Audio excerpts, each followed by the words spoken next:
자, 9켤레 구두로 남은 사내. 9켤레의 구두로 남은 사내.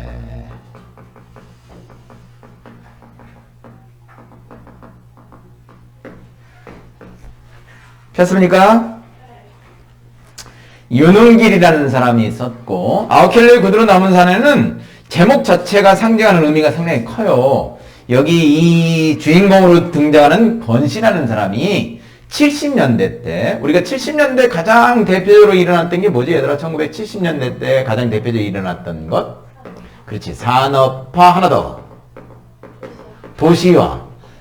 이런 것들이 70년대 때 가장 대표적인 현상이지, 그지? 산업화 도시화가 일어나면서 시골에 있던 사람들이 막 도시로 밀려 들어가가지고 도시에서 뭔가 이렇게 거주를 하면서 싼 지역을 찾아 돌아다녔지. 서울도 땅이 비싸니까. 그 동네가 뭐 서울의 뭐 신림동이나 봉천동이나 막 이런 데서 뭐 거기서 달동네 산동네에 살았던 이런 사람들, 그런 사람들이 이제 밖으로 쫓겨다니면서 거기 아파트 막 들어서잖아. 거기 아파트 들어서면서 이제 외곽 지역으로 쫓겨나가면서 사는 이야기들, 이런 유의 소설들이 상당히 많아. 70년대를 배경으로 쓰여진 소설들이 우리가 많이 알고 있는 뭐야? 난쏘공이라는 소설 알죠? 난쏘공 들어봤어요? 난장이가 쏘아올린 작은 공. 처음 들어봐요? 이거 한 번도 안 들어봤어? 아니, 산동네에 사는 사람들이, 거기 아파트를 세우면서 이 사람들이 이제 쫓겨나는 상황에서 보조금 주고, 철거 이주민 금액 주고, 타협을 보는 그런 이야기들 나오잖아. 어쨌든, 그지? 그리고 이제 쫓겨난 후에, 부천이나 저쪽 동네로 쫓겨난 후에, 그 부천의 원미동이라는 동네를 배경으로 해서 벌어지는 이야기. 원미동 사람들, 들어봤어요? 안 들어봤어요? 그럼 이것만 얘기할게요. 그지? 자, 9켤레의 구두로 남은 사내가 70년대 산업화 도시화 현상하고 관련되는 이야기다. 그리고 제목의 상징적 의미는 뭐? 권씨라는 사람이, 이 대학을 나온 사람이고 기업에서 회사를 다니던, 전망 있는 회사를 다니던 사람이었어. 근데 거기서 이상한 사건에 휘말려가지고, 노조하고 비슷한 사건에 휘말려가지고, 이 사람은 전혀 그런 일을 하지 않았는데 거기에 휘말려가지고 회사에서 뭐 하게 돼? 쫓겨나게 돼. 쫓겨나게 되면서 이 사람이 전과자가 되고 별을 달게 된단 말이야. 그러면서 흘러가지고 이 서술자의 집에 이제 새를 들어 살게 되면서 벌어지는 이야기야. 그래서 9켤레의 구두는 권씨의 마지막 남은 무슨 심을 상징한다? 권씨의 마지막 남은 자존심을 상징한다. 항상 이 사람은 10켤레의 구두를 가지고 있고, 그 중에서 일주일 동안 그 신을 구두를 광을 내가지고 닦아. 그러면서 자기의 자존심을 닦는 습관을 가지고 있다는 얘기야. 그런 얘기를 여기서 초점으로 맞춰줘서 하면 될 것 같아요. 자, 소설이니까 시점 하나 체크하고, 무슨 시점? 1인칭 관찰자 시점. 그치, 1인칭 관찰자 시점. 그러면은 내가 나오겠지요? 내가 집주인이 집주인, 성남, 경기도 성남에 있는 도시에 사는 집주인이고, 이 내 집에 새 들어 살게 들어온 누구? 권씨라는 사람이 바로 무슨 인물? 중심 인물이 되겠지. 이 사람을 살펴보면서 객관적으로 이야기를 해나가는 시점. 내 얘기가 중점이 아니라 누구 얘기가 중점? 권씨 얘기가 중점이라는 것. 그치? 자, 머릿속에 기억을 하고. 앞부분 줄거리 읽어볼게요. 앞부분 줄거리. 초등학교 교사인 나 밑줄거. 내가 누구야? 얘들아? 서술자. 그렇지. 내가 서술자야. 내가 서술자라는 건 내가 몇 인칭이다? 1인칭. 새방사를 전전하다가 개발이 진행 중인 한 도시 주택가의 집을 장만하고, 이쪽이 이제 경기도 성남시 쪽을 얘기하는 거야. 문간방에 새를 놓는다. 이 방에 권씨 밑줄거. 권씨. 권씨가 무슨 인물? 중심 인물. 권씨가 아내와 두 아이를 데리고 이사를 온다. 권씨 가족은 통보도 없이 이사 오기로 한 날보다 앞서 이사를 와서는 약속한 전세금마저 다 내놓지 않는다. 뭐가 없는 거야? 돈이 없는 거지. 가난한 거지요. 게다가 권씨 아내는 아이를 임신하는 상태이다. 권씨는 이불 보따리 하나와 취사도구뿐인 궁색한 살림살이 속에서도 여러 켤레의 구두만큼, 여러 켤레의 구두가 권씨의 무슨 심을 상징하기 때문에? 자존심을 상징하기 때문에 깨끗하게 닦아놓는다. 권씨가 이사 온 뒤 이순경이 나를 찾아와 권씨가 전과자이니 그의 동태를 살펴달라는 부탁한다. 이 전과자가 빨간 줄이 그어졌다는 얘기잖아. 이 전과자가 사회적으로 얘들아 대접을 받아 못 받아? 못 받잖아. 그지? 그리고 경찰에서도 의심하고 뭔가 일이 저질렀다 터졌다 하면은 전과자부터 의심을 하잖아. 그러니까 권씨가 새로운 일자리나 직업을 가질 수가 없었단 말이야. 그래서 뭐가 없어? 돈이 없는 거지. 안에 수술비도 돈이 없고. 어느 날 나는 학생집에 가정학문을 가다가 공사장에 일하던 권씨를 우연히 만난다. 권씨가 공사장에서 일할 수밖에 없었던 이유 좀 전에 얘기했지요? 변변한 일자리를 찾지 못했기 때문이지요. 전과자라는 그 일 때문에. 그날 밤 술에 취해 들어온 권씨는 집을 마련하기 위해 분양받았던 땅 문제로 정부 정책에 항의하다 소외 주동자로 불려. 원래 주동자가 아니었단 말이야. 근데 주동자에 몰려가지고 징역을 산 자신의 과거를 털어낸다. 그래서 전과자가 됐구나. 이 사람이 원래 나쁜 사람이 아니었구나. 이렇게 이해를 하게 돼. 얼마 뒤 집에서 아이를 낳으려던 권씨의 아내는 진통이 이르자 한밤중에 병원으로 옮겨진다. 오후 수업이 시작된 바로 뒤에 서술자가 지금 뭐였지요? 학교 선생님이 알겠지? 학교 선생님. 그 학교에 권씨가 찾아온 거야. 뭐 때문에 찾아왔지요? 돈 때문에. 수술비 마련 때문에. 시작된 바로 뒷밖에도 권씨가 나를 찾아왔다. 때마침 나는 수업이 없어 교무실에서 잡담이나 하고 있는 중이어서 수위로부터 연락을 받자 곧장 학교 정문으로 나갈 수가 있었다. 바쁘실 텐데 이거 죄송합니다. 권씨는 애써 웃는 낯이었고 왠지 사람이 전에 없이 퍽 수줍어 보였다. 아무래도 돈을 구하려는 입장에서는 뭔가 행동이 의기소침해 보일 수밖에 없겠죠? 나는 그 수줍음이 세 번째 아이의 아버지가 된 데서 오는 것일 거라고 좋은 쪽으로 해석함으로써 연락을 받는 그 순간에 느낀 불길한 예감을 떨쳐버리려 했다. 잘 됐습니까? 뒤늦게나마 오 선생의 말씀대로 했기 망정이지 끝까지 집에서 버티다간 큰일 날 뻔했습니다. 권씨는 집에서 애를 낳으려고 했거든. 근데 권씨 아내가 좀 위독한 상태가 되니까 병원으로 입원을 시킨 거지요. 근데 문제는 병원비, 수술비 그게 없었단 얘기야. 녀석인지 아닌지 모르지만 못난 애미 혼나라고 영 애를 먹이는군요. 권씨는 수줍게 웃으며 길바닥 위에다 발부리로 뜬모를 글씨인지 그림이니 자꾸만 그렸다. 뭔가 이렇게 미적지근한 태도를 보이는 이는 권씨가 서술자인 나한테 뭔가 부탁을 하러 왔다는 의도를 지금 드러내지 못하고 있다는 얘기죠. 먼지가 풀풀 이는 언덕길을 터벌터벌 올라왔을 터인데 그의 구두는 놀랄 만큼 반짝거렸다. 왜 이 구두가 이렇게 먼지를 쓰면서도 계속 반짝이냐고? 권씨는 뭐 버릇이 하나 있어. 뭐 이 옷 뒤 바지에다가 항상 구두를 뭐 하는 버릇? 문지르는 버릇. 그게 권씨의 자존심을 지킨다고 생각했거든. 그래서 그 버릇이 생긴 거야. 나를 기다린 동안 틀림없이 바젓가락이 뒤쪽에다 양쪽 발을 번갈아 가며 문지르고 있었을 것이다. 10만원 가까이 빌릴 수 없을까요? 이제 이유를 얘기한 거지.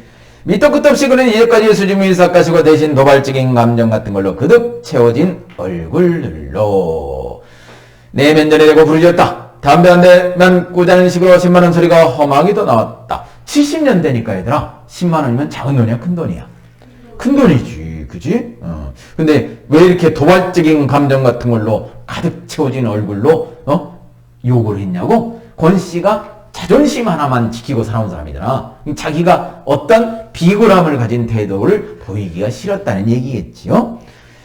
내가 잠시 어른이 등절해 있는 사이에 그는 매우 사나운 기세로 말을 보태는 것이었다. 수술을 해야 된답니다. 엑스레이 찍어봤는데 아무 이상이 없답니다. 모든 게 다 정상이래요. 모체 골반도 넉넉하고요. 조기 파수도 아니고 천치 태반도 아니고요. 쌍둥이는 더더욱 아니고요. 이렇게 정상적인데도 24시간이 넘도록 배가 위에 달라붙는 경우는 대하가 돌다가 탯줄에 목에 감았을 때뿐이랍니다. 제기랄 탯줄을 목에 감았다는군요. 빨리 손을 쓰지 않으면 3만원 대하나 모두 위험하대요. 결국은 뭐가 필요하다? 돈이 필요하다. 수술비가.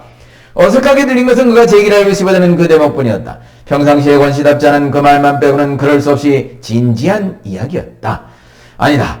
그가 처음으로 점잖지 못한 그 말을 사용했기 때문에 나에겐 더욱더 진지하게 들렸을지도 모른다. 권씨는 나름대로 무슨 뭐한 사람이야? 많이 배운 사람이거든. 대학까지 나온 사람이야. 그런 사람의 입에서 이런 말을 들었는 게 좀 낯설게 들렸다는 얘기죠. 나는 한동안 망설이지 않을 수 없었다. 그의 진지함 앞에서 아하 그거 참 안 됐군요 라든가 그래서 어떡하죠? 하는 상투적인 말로 섣불리 이쪽의 감정을 전달하기엔 사실 말이지 10만원 가까이 내게 너무나 큰 부담이었다.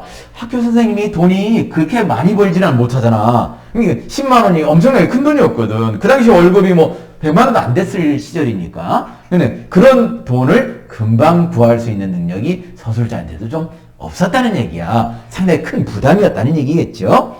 집을 살 때 학교에다가 진빚을 아직 절반도 못 가린 처지였다. 정상 본만비 1, 2만 원 정도라면 또 모르지만 단순히 권씨를 도울 작정으로 나로서는 거금에 해당하는 10만 원 가까이를 또 빚진다는 건 무리도 이만저만이 아니었다. 그뿐만 아니라 집안에서 경제권을 장악하고 있는 아내의 양해도 없이 멋대로 그런 큰일을 저질러도 괜찮을 만큼 나는 자유롭지도 못했다. 일반적으로 이제 경제권은 누가 가지고 있는 거지? 아내가 가지고 있는 거지. 이 사람도 마찬가지야. 그래서 나 혼자 결정할 수 있는 일이 아니었다는 얘기지. 빌려만 주신다면 정말 무슨 짓을 해서라도 반드시 갚겠습니다. 그만큼 저는 지금 절박한 상황이에요. 반드시 갚는 조건임을 강조하면서 그는 마치 성경책 위에다가 오른손을 얹고 말하듯이 엄숙한 표정을 했다. 진지하게. 하마터면 나는 잊을 뻔했다. 그가 적시 일깨우지었기에 망정이지 안 그랬더라면 빌려주는 어려움에만 골똘한 나머지 빌려줬다. 나중에 돌려받는 어려움이 더 클 거라는 사실은 생각도 못할 뻔했다. 그렇다. 끼니조차 감당 못하는 주제, 막벌이 아니면 어쩌다 간간히 얻어 걸리는 출판사 싸구려 번역일 가지고 어느 해의 빚을 갚을 것인가. 책임이 따른 공정은 피하는 게 상책이었다. 그리고 기왕 피할 바에 저쪽에서 감히 두 말을 못하도록 야멸차게 굴 필요가 있었다. 자, 여기서 서술자인 나에 있잖아. 나라는 사람이 권씨한테 대하는 태도를 잠깐 분석해 볼 필요가 있어요. 처음에 대했던 태도하고 나중에 대하는 태도가 상당히 바뀌어지거든. 처음에는 뭘 따지지 얘들아? 이기적인 태도를 취해. 이해타산을 따진단 말이야. 내가 돈을 빌려줬다가 받지 못할 수도 있다고 이렇게 이기적으로 이해타산을 따지면서 태도를 드러내거든? 근데 나중에는 얘들아, 오히려, 돈을 다른 사람들한테 빌려가지고 가가지고, 권씨 안에 권씨 안에 수술비를 뭐 해줘? 수술비를 마련해 주거든. 그러면 뒷부분에는 이 사람의 태도가 바뀐 거야, 똑같은 거야. 바뀐 거지. 그지? 집주인이 원래 나쁜 사람은 아니라는 뜻이지, 좋은 사람이라는 뜻이지요. 우리가 뒤의 내용을 알고 있으니까 이 사람의 서술자의 태도에 대해서도 좀 생각을 해봐야 돼. 병원님이 뭐죠? 원산부인과입니다. 지금 내 형편에 현금을 얻었군요. 원장한테 바로 전화를 걸어서 내가 보증을 섬하고 약속할 테니까 권 선생도 다시 한번 매달려보세요. 의사도 사람인데 설마 사람을 생으로 죽게 하겠습니까? 달리 변동할 구멍이 없으시다면 그렇게 해보세요. 돈 빌려주겠다, 못 빌려주겠다? 못 빌려주겠다. 이거를 돌려서 말하는 거죠. 내 대답이 지나치게 더디 나올 때 이미 눈치를 챈 모양이었다. 도전적이었던 기색이 슬그머니 죽으면서 그의 착하지 착한 눈에 다시 수줍음이 돌아왔다. 그는 고개를 좌우로 흔들어 보였다. 원장이 어리석은 사람이길 바라고 거기다 희망을 걸기엔 너무 늦었습니다. 그 사람은 나한테 수술 비용을 받아내기가 수월치 않다는 걸 입원시키는 그 순간에 벌써 알아차렸어요. 얼굴에 흐르는 진땀을 훔치는 대신 그는 오른발을 들어 나왔어. 드디어 나왔어요. 또 이 사람의 습관과 같은 행동. 자존심을 지키기 위한 행동. 구두를 바짓가랑이에 닦는 행위. 바짓가랑이 뒤에다 두 번 문질렀다. 발을 뻗고 같은 동작을 반복했다. 바쁘실 텐데 실례 많았습니다. 썰면처럼 두툼한 입술이 선잠에서 깬 어린애같이 비유가 나오네. 썰면처럼 두툼한 입술이 선잠에서 깬 어린애같이 음실거리더니 겨우 인사말이 나왔다. 무슨 말이 더 있을까 싶었는데 그는 이내 돌아서서 휘적휘적 걷기 시작했다. 나는 내심 그의 입에서 끈끈한 가래가 묻은 소리가 이를테는 오 선생 너무한다든가 잘 먹고 잘 살라든가 하는 말이 날아와 내 이마에 탁 늘어붙는 순간에 대비하고 있었는지도 모른다. 그래서 그가 갑자기 돌아서면서 나를 똑바로 올려다봤을 때 그처럼 흠칫 놀랐을 것이다. 오 선생 이래봬도 나 대학 나온 사람이요? 상처받은 자존심을 회복시키겠다는 의도겠지? 상당히 중요한 말이야 이 말. 이 말이 얘들아 여기 말고 또 한 번 나오잖아. 그래 끝까지 배웠지요? 어디서 한 번 더 나오죠? 강도질 하다가 그게 뜻대로 안 되고 밖으로 나갈 때 거기서 한 마디 또 나오잖아. 그지? 그래서 습관처럼 나오는 말 중에 하나라는 거. 자존심을 회복하기 위해서 습관처럼 하는 말 중에 하나라는 거. 그것뿐이었다. 내 호주머니에 촌지를 밀어넣던 학병같이 그는 수줍게 그 말만 건네고는 언덕을 내려갔다. 별로 휘청거릴 것도 없는 작달만한 체구를 연방 휘청거리면서 내딛는 한 걸음마다 땅을 저주하고 하늘을 저주하는 동작으로 내내 그는 미쳤다. 산 꼭대기를 돌아 그의 모습이 벌거벗은 황토의 언덕차 쪽으로 사라지는 찰나 나는 뛰어가서 그를 부르고 싶은 충동을 눌렸다. 뭐 연민의 감정이라고 되어 있지만 얘들아, 여기다 하나 플러스 하면은 서술자인 내가 뭐를 느꼈다는 얘기야 얘들아. 뭐를 느꼈다는 얘기야? 죄책감을 느꼈다는 얘기지. 뭐를 빌려주지 못한 거에 대해서. 돈을 빌려주지 못한 거에 대해서 죄책감을 느꼈다는 얘기겠죠. 뭐 거기에 연민의 감정까지 플러스 된 거지.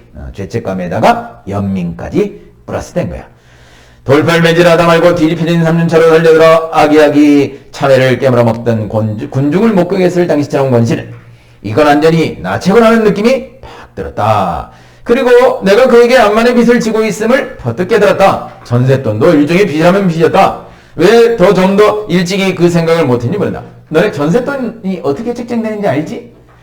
집에 내가 돈이 없어.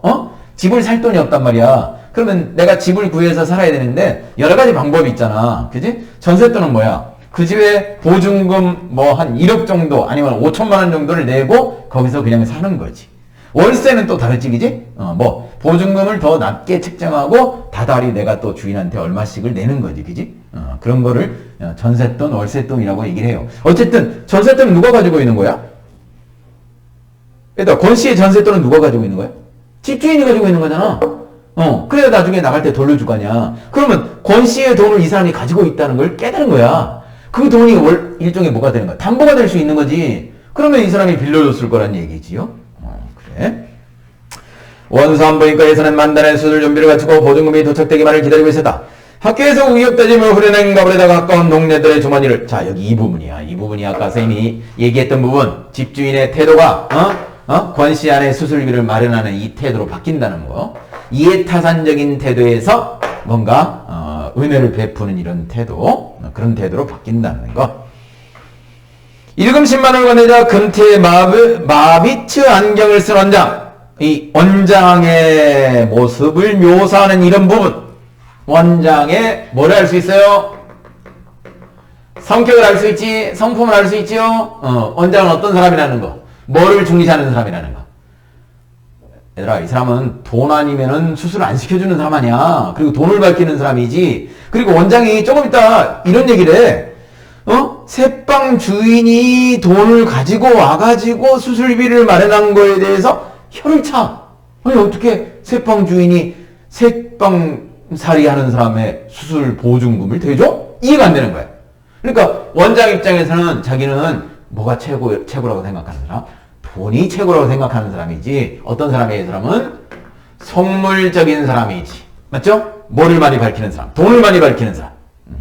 그러니까 남을 도와주거나 뭔가 동정할 줄 안다 모른다? 모른다는 얘기지. 그런 사람 입장에서 서술자인 나의 행동이 이해가 된다 안 된다? 안 되는 거지. 그지? 그래. 원장이 바로 마치다를 부르도록 간호원에게 지시했다. 원장은 내가 권씨가 아무 척분도 없으며 다만 그의 새빵 주인일 따름인 걸 알고는 혀를 찼다. 아버지가 드는 방법도 여러 질이군요. 보증금을 마련하고 그랬더니 오전 중에 나가서는 여태껏 얼굴 한번 안 비시니 뭡니까? 맞습니다. 의사가 애를 꺼내는 방법도 여러 질이듯이 아버지 노릇하는 것도 아마 여러 질일 것입니다. 서술자가 원장의 그 속물성을 알아본 거지. 그래서 비꼬는 말로 이렇게 빈정거림의 말을 내던진 거야. 나는 내 말이 제발 의사의 귀에 농담으로 들리지 않기를 바랐으나 유감스럽게도 금태안경의 상대방은 한 차례에 너털로 손으로 그걸 간단히 뭉쳐버렸다. 나는 이미 죽은 게 아닌가 싶게 사색이 완연한 권씨 부인이 들것에 실려 수술로 들어가는 걸 거들었다. 생명을 꺼내고 그 생명을 수행했던 다른 생명까지 암양에서 건지는 요란한 수를 치고 너무도 쉽게 끝났다. 보호자 대기석에 앉아서 우리 집 동준이 놈을 얻을 때처럼 줄담배질로 4대인가 5대째 불을 붙이고 나니까 울음소리가 들렸다. 최고추 남자애가 태어났다는 얘기야. 수술줬던 원장 부인이 나오면서 처음 물음을 듣는 순간에 내가 점쳤던 결과를 큰소리로 확인해 주었다. 진짜 보호자를 상대하듯이 원장 부인이 내게 축하를 보내왔으므로 나 역시 진짜 보호자 입장에서 수고를 취하지 않을 수 없었다. 잠시 후에 나는 강보에 쌓여 밖으로 나오는 권기영 씨의 권 씨 이름이 나왔네? 그죠? 권 씨 이름이 뭐라고? 권기영, 기영. 차남을 대면할 수 있었다. 제 어미배를 가르고 나온 놈답지 않게 얼굴이 두툼한 것도 속없이 잘도 생겼다. 제왕절개라는 말이 풍기는 선입감에 딱 어울리게 시리 목청이 크고 우렁찬다. 방에 병원 건물을 온통 들였다 놓는 억세디 억센 놈의 울음소리를 듣는 동안 나는 동준이 놈을 낳던 날의 감격 속으로 고스란히 빠져들었다. 서술자 주인이 상당히 인정이 많은 사람이라는 걸 우리가 짐작할 수가 있어요. 처음에 이의 타산적인 태도가 인정이 많은 사람이었다는 걸로 바뀌고 있어. 우리 집에 강도가 된 것은 공교롭게 그날 밤이었다. 난생 처음 당해보는 강도였다. 자꾸만 누군가 내 어깨를 흔들어대고 있었다. 귀찮다고 뿌리쳐도 잠자코 계속 흔들었다. 나를 깨우려는 손의 감촉이 내 식구의 것이 아님을 퍼뜩 깨닫고 눈을 떴을 때 나는 빨간 꼬마정부 불빛 속에서 복면의 산을 보았다. 그리고 똑바로 내 벽을 거느고 있는 식칼의 서슬도 봤다. 술 냄새가 확 풍겼다. 자, 첫 번째, 강도를 의심하게 된 여러 가지 이유가 있어요. 그지? 강도답지 못한 행동들 때문에 서술자가 의심을 하게 되거든? 그리고 강도의 눈빛을 봤을 때 결정적으로 그 사람이 누구다. 권씨라는 걸 짐작을 하게 되는 거지, 그지? 어설픈 행동. 그 다음에 강도 짓을 할 때 뭐를 먹고 왔다는 거. 술을 먹고 왔다는 거. 술을 먹고 왔다는 얘기는 소심한 사람이기 때문에 용기를 내기 위해서 술을 먹고 온 거야. 강도답지 못하다는 얘기지요. 그래? 술을 먹고 왔다는 거. 얼른 일어나라니까. 나 왜 더 깨우고 싶지 않은지 강도의 목소리는 무척 낮고 조심스러웠다. 나는 일어나고 싶었지만 도무지 일어날 수가 없었다. 멱을 겨는 식칼이 덜덜덜 위아래로 춤을 췄다. 떨고 있어요. 이것도 강도답지 않은 행동이지요. 만약 강도가 내 목통이라도 찌르게 된다면 그것은 고의가 아니라 지나친 떨림으로 인해 우발적인 상해일 것이다. 무척 모자라는 강도였다. 눈치챘어. 주인이 눈치챘어요. 모자란다고. 나는 복면 위에 눈을 보는 순간에 상대가 그 방면의 전문가가 못됨을 금방 알아챘던 것이다. 딴에 진탕 마신 술로 한껏 용기를 돋을 텐데도 보기 좋을 만큼 컸느니 착하게만 타고난 제 천성을 어쩌지 못한 채 나를 퍽 두려워하고 있었다. 그 눈이, 그 인상이 권씨하고 비슷했다는 얘기지. 집주인이 눈치를 챈 거야. 술로 간을 키우지 않고는 남의 집 담을 못 넘을 둔다라면 강력 범행을 도모하는 사람으로서 처음부터 미역국이었다. 일어날 테니까 칼을 약간만 뒤로 물려주시오. 강도는 내가 시킨 대로 했다. 내놔. 얼른 내놓으라니까. 내가 다 일어난 길을 기다려 강도가 속삭였다. 하라는 대로 하죠. 하지만 당신도 내가 하라는 대로 해야만 일이 수월할 거요. 오히려 강도한테 뭔가를 조언해주고 있어요. 잔뜩 의심을 품고 쏘아보는 강도를 향해 나는 덧붙여 말했다. 집안에 현금은 변변찼소. 화장대 위에 돼지 염통하고 장롱 서랍 속에 아마 마누라가 쓰던 하면 돈이 약간 있을 거요. 그 밖에 돈이 될 만한 건 당신이 알아서 챙겨가시오.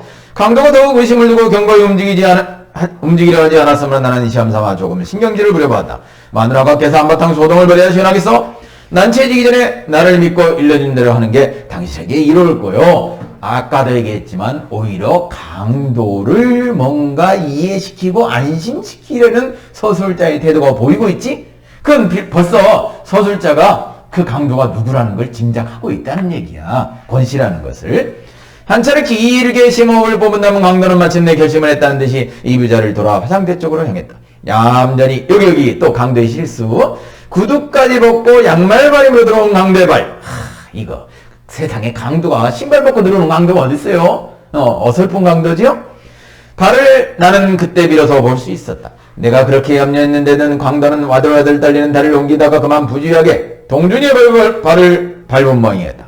동준이가 갑자기 싱얼거리자 그는 질겁을 하고 엎드리더니 녀석의 어깨를 토닥거리는 것이었다. 또 이거 강도의 또 실수지요. 그지? 강도가 도둑질하러 왔는데 갑자기 애가 깬다고 애를 다독거려서 재운다는 건 말이 돼 안 돼? 말이 안 되지. 그만큼 이 강도는 순진하고 그지? 어설픈 강도라는 얘기죠. 녀석이 도로 잠들기를 기다려 그는 복면 위로 칙칙하게 밴 땀이 밴 얼굴을 들고 일어나서 내 위치를 흘끔 확인한 다음 본격적인 작업에 들어갔다.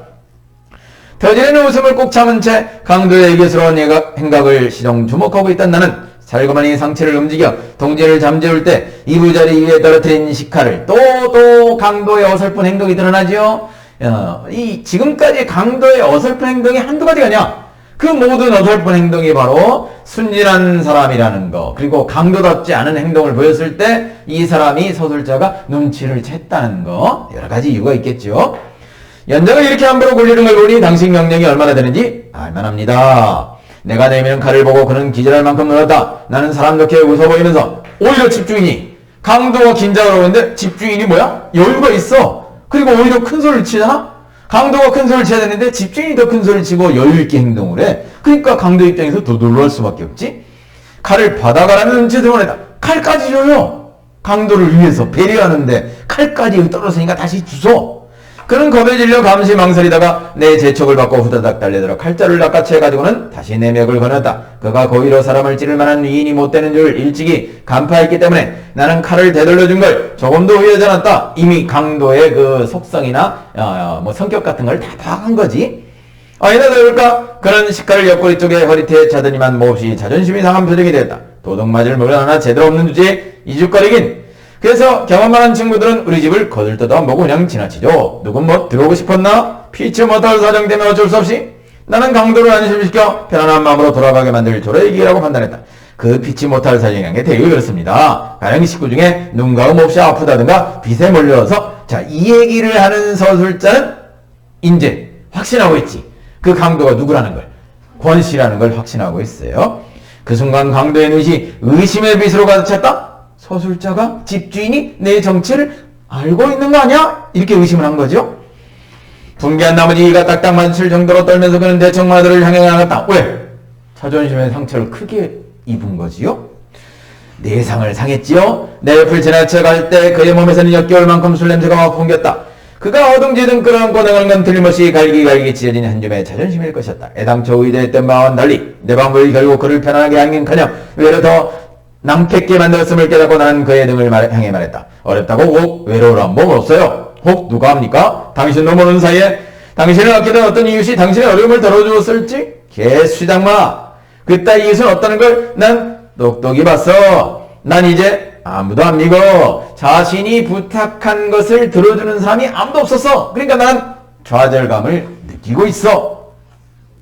그는 현관에 벗어놓은 구두를 신고 있었다. 그 구두를 보기 위해 전등을 켜고 싶은 충동이 불현듯 일었으나 나는 꾹 눌러 참았다. 현관문을 열고 마당으로 내려선 다음 부주기하게도 그는 식칼을 들고 왔던 자기 본분을 망각하고 이게 또 실수지요? 밖으로 나갔어야 되는데 어디로 들어가는 거야? 문간방으로 들어가려고 한 거야. 권씨가 자기가 살던 집으로, 강도가 자기 집으로 들어가는 게 어딨어. 실수를 마지막까지 한 거죠? 그의 실수를 지적하는 이런 훗날을 위해 나로서는 부득이한 조치였다. 대문은 저쪽입니다. 오히려 이 말이 권씨의 무슨 심을 또 상처 있게 만들었다? 자존심을 상처 있게 만든 거죠. 문간방 부엌 앞에서 한동안 망연해 있다가 이윽고 그는 대문 쪽을 향해 느릿느릿 걷기 시작했다. 비틀비틀 걷기 시작했다. 대문에 다다르자 그는 상체를 뒤틀어 이쪽을 봤다. 이래봬도 나 대학까지 나온 사람이요. 두 번째 말이 나오자. 두 번째, 자존심을 회복하고 있다는 것, 회복하고 싶다는 것, 내세우고 있다는 것. 누가 뭐라고 그랬나? 느닷없이 그는 자기 학력을 밝혀주지만 대문을 열고 보안대가 없는 칠흑의 어둠 저편으로 자진해서 삼켜져 버렸다. 나는 대문을 잠그지 않았다. 권씨가 돌아오기를 바랬던 거죠. 그냥 지쳐놓기만 하고 들어오면서 문간방에 들러 권씨가 아직도 귀가하지 않았은가. 깜깜한 방 안에 어미아비 없이 오누이만이 새우잠을 자고 있음을 아울러 확인하고 나왔다. 아내는 잠옷바람으로 발장을 끼고 현관 앞에 서 있었다. 무슨 일이 있었어요? 아무것도 아니야. 이런 물건이 하나도 없다. 돼지 저금통도 화장대 위에 그대로 있다.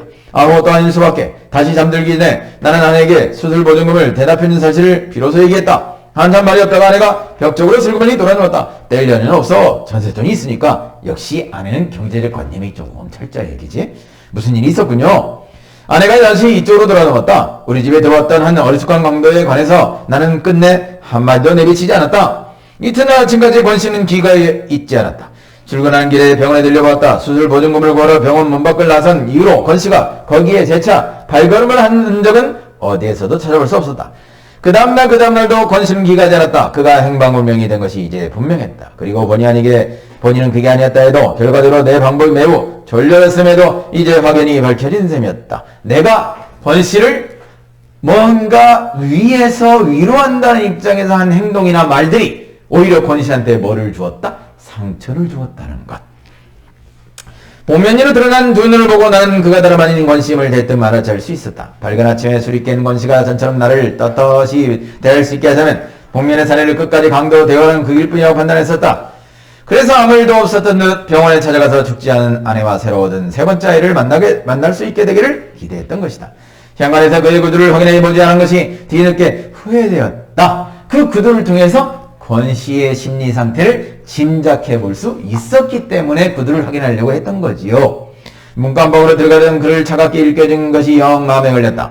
어떤 근거인지 몰라도 구두의 손질의 정도에 따라 그의 운명을 예측할 수도 있지 않았을까 하는 생각이 드는 것이었다. 구두코가 유리알처럼 반짝반짝 닦여있는 한 자존심은 그 이상으로 광발에 올려져 있었을 것이며 그러면 나는 안심해도 좋았던 것이다. 그때 그가 만약 마지막이란 걸 염두에 두고 있었다면 새끼들이 자는 방으로 들어가는 길을 가로막는 그것이 그에게는 대체 무엇으로 느껴졌을 것인가? 아내가 병원을 다니러 가는 편에 아이들을 죄다 딸려버린 다음 나는 문간방을 샅샅이 들였다. 방을 내준으로 밝은 낮에 내부를 둘러보긴 처음인 셈이었다. 이사 올 때 본 그대로 세간이라고는 깔고 덮는 데 쓰이는 것과 쌀을 익혀서 담는 몇 점 도구들이 전부였다. 별다른 이상은 눈에 띄지 않았다. 구두에 꼭 단서가 될 만한 흔적을 찾자면 그것은 구두일 것이었다. 구두가 가장 큰 단서겠죠? 당연히. 가장 감당하는 세간의 자격으로 장롱 따위가 자리 잡고 있을 꼭 그런 자리에 9켤레나 되는 구두들이 사열받는 백령들 말로 가지런히 놓여 있었다. 정갈하게 닦인 것이 6켤레, 그리고 먼지를 덮어 쓴 게 3켤레였다. 모두에서 10켤레 가운데 마음에 드는 7켤레를 골라 한꺼번에 손질을 해서 매일매일 가라신을 한 주의 소용에 당해온 모양이었다. 잘 닦인 7켤레 중에서 비어있는 하나, 권씨가 마지막 신고 나간 구두, 권씨의 자존심. 생각하던 중 나는 한 켤레의 그 구두가 쉽사리 돌아오지 않으리라는 것을 알딸딸하게 깨달았다. 권씨의 자존심이 쉽게 회복되지 않을 것이다. 중요하지요? 권씨의 행방을 알리지 않으면 안 될 때였다. 내 쪽에서 먼저 전화를 걸기는 그것이 처음이자 마지막이었다. 나는 되도록 침착해지면서 노력하면서 이웃을 사랑하게 될 거라고 누차 당조한 바 있는 이순경을 전화로 불렀다. 결국은 권씨가 돌아왔다는 내용은 나오지 않고 이제 이야기가 끝이 났어요. 소설이 결말이 정해지지 않고 끝났지요.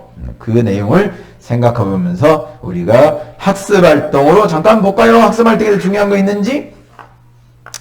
뭐 1번은 그냥 읽어보면 되겠고, 학습활동을 보는 이유는 얘들아, 너네도 학습활동 잘 봐야 돼. 뭐 때문에? 서술형 때문에.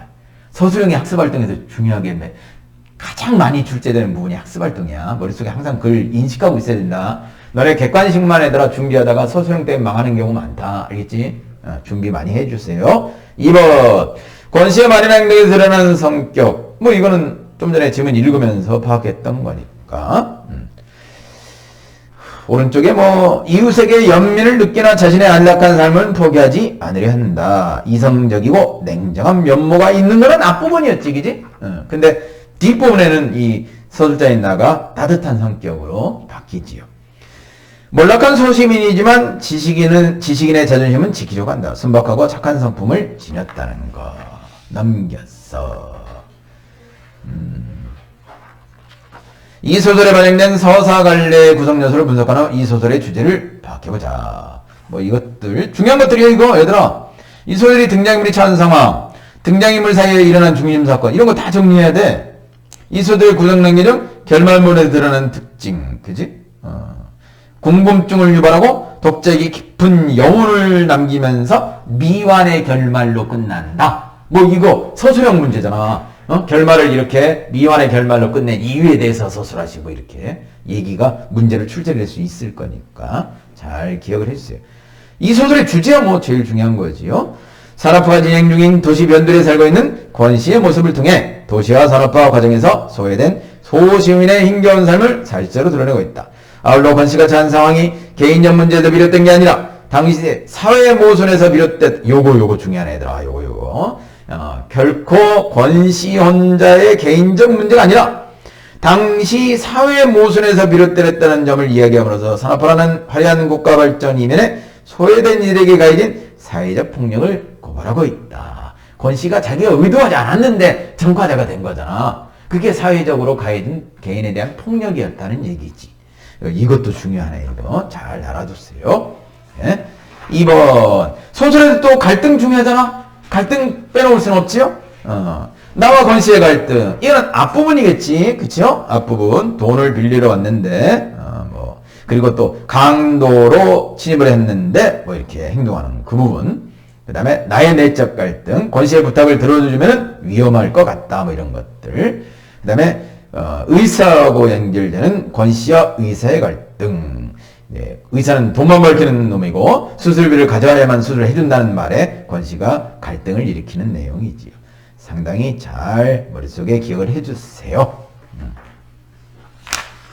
자, 3번을 보면 얘들아, 연작 소설집 9켤레의 구두로 남은 산, 이렇게 돼 있네. 9켤레의 구두로 남은 산에도 무슨 소설의 일부라는 것? 연작 소설의 일부라는 거. 이것도 참고 삼아 알아둬서 나쁠 건 없겠네. 그지? 그래. 직선과 곡선. 상당히 유명한 소설이야. 그래. 여기까지 마무리를 짓도록 하고, 이제부터는 이제 문제를 풀어봐야 되겠죠? 그치? 자, 문제 풀어보고, 질문은 언제든지, 하나라도 궁금한 사항이 있으면 바로바로 질문을 던져주세요. 그리고 풀어본 것 중에서도 질문. 너네는 문법에서 질문 하나도 안 하던데? 다 완벽해요? 퍼펙트? 아니면 공부를 안 해서 질문 안 하는 건가? 알아서 하세요. 열심히.